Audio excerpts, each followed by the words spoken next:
நாமக்கல் மாவட்டத்தில் செயல்பட்டு வரும் எஸ்பிபி காகித ஆலையில் பணிபுரிந்து வரும் தொழிலாளர்களுக்கு ஊதிய உயர்வு வழங்க வேண்டும் என்பன உள்ளிட்ட பல்வேறு கோரிக்கைகளை வலியுறுத்தி அனைத்து தொழிற்சங்கம் சார்பில் நடைபெற்ற பேரணியில் ஏராளமான தொழிலாளர்கள் குடும்பத்தினருடன் பங்கேற்றனர். நாமக்கல் மாவட்டம் பள்ளிப்பாளையத்தில் செயல்பட்டு வரும் எஸ்பிபி காகித ஆலையில் 500க்கும் மேற்பட்ட தொழிலாளர்கள் பணிபுரிந்து வருகின்றனர். 1960ஆம் ஆண்டு 20,000 டன் உற்பத்தியுடன் தொடங்கிய இந்நிறுவனம் கடந்த ஆண்டு 1,65,000 டன் காகித உற்பத்தியை எட்டியது. ஆனால் தொழிலாளர்களுக்கு வழங்கப்பட்டு வந்த பல சலுகைகள் நிறுத்தப்பட்டது. இதுகுறித்து ஆலை நிர்வாகத்துடன் பல கட்ட பேச்சுவார்த்தை நடத்தியும் தொழிலாளர்களின் கோரிக்கைகள் ஏற்கப்படவில்லை.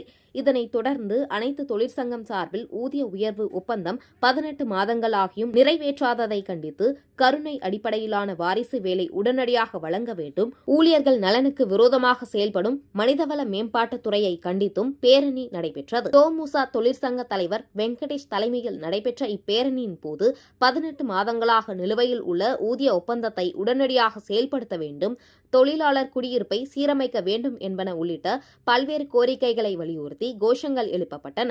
தொடர்ந்து காகித ஆலை முன்பாக தொடங்கிய பேரணியானது தாஜ் நகர், அன்னை சந்தியா நகர் உள்ளிட்ட முக்கிய சாலைகள் வழியாக சென்று இறுதியாக எஸ்பிபி காலனி பேருந்து நிறுத்தத்தில் நிறைவடைந்தன.